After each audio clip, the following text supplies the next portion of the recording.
So right now, the U.S. military is sweeping the Strait of Hormuz for mines laid by Iran. A dangerous mission, the Pentagon reportedly says, could take 6 months to finish. But the block on Iran's ports remains as the White House slams the regime for seizing ships after opening fire in the Gulf. These were not U.S. ships. These were not Israeli ships. These were two international vessels. These two ships were taken by speedy gunboats. Iran has gone from having the most lethal navy in the Middle East to now acting like a bunch of pirates. Yeah, they call it the Mosquito Navy. President Trump telling Fox he's in no rush to get a deal done after extending the ceasefire. Quote, he says, people say I want to get it over with because of the midterm. Not true. We want a good deal for the American people, adding, the blockade scares Iran even more than the bombing. Retired Navy submarine officer Tom Weiler joins us now, who's also running for the Senate over in Minnesota.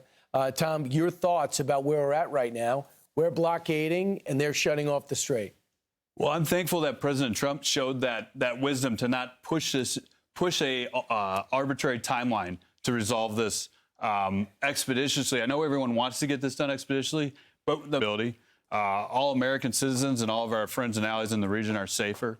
And ideally, the regime that comes into power is much better to deal with than the regime that just left power. Right. So I think President Trump is doing the right thing. This naval blockade is clearly the right answer, maximizing the efficient use of our superior naval forces. So let's take a look at what's in the area. Since the commencement, we have 30+ vessels in the area. We've turned around at least, I think, 30 ships. The majority of those vessels have complied with U.S. direction. More vessels turned around than have been oil tanked. Most of them have been. It takes about 10,000 troops to do that, 100+ fighter, rotary wings, surveillance aircraft, and 17 warships. So you got 3 carriers overall. So this blockade, they said, it's not hard to put together. You guys know how to do it. What's the role of submarines in this? Submarines are sort of the final enforcer in a naval blockade if, for some reason, we need to sink a ship. So submarines are sort of the ultimate apex predator of the ocean. And if a vessel decides to completely ignore the blockade, there's a lot of other measures before a submarine would get involved. So what is going to take out these small, fast boats that just stopped 3 ships from going through the strait? As we continue to dominate the region, eventually, I think either aircraft patrol, helicopter patrols, those will be the way to eventually track down and eliminate these small boats. And there's also that inherent right of self-defense. Although we have a ceasefire in place, all military ships and all ships in general have that inherent right of self-defense. Clearly, the U.S. Navy will protect themselves. We'll also protect all American vessels and American citizens and American property. So I know you're over in Minnesota, and you know Governor Tim Walz was over in Barcelona speaking to a socialist conference, at which time he slammed the President of the United States, essentially indicated he thinks he's out of his mind, like lost his marbles. I want you to hear this and tell me if you think this is appropriate. We've got a feeble-minded, trigger-happy president who plunged us into a war where no threat was present, with no clear objectives and no exit plan.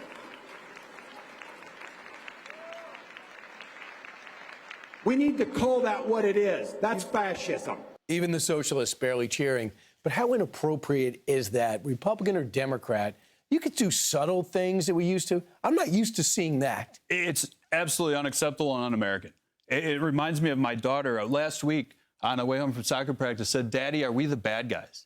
That absolutely broke my heart and infuriated me because she's getting that information from who knows, but one of them is the governor of Minnesota. America is the side of good in this case. Iran is clearly the side of evil. And if you need any more proof than that, hundreds of Iranians murdered 40,000 of their own people. Hundreds of American troops risked their lives to save one of our downed service members. Right. Is that part you? I know you ran for Congress. Is that part of the reason you're running for Senate? Absolutely. To me, fundamentally, I'm running for the United States Senate to make Minnesota the star of the North once again. We've had a lack of leadership, horrible policies, and the American taxpayer, or the Minnesota taxpayers, and all Minnesotans are paying for it. All right.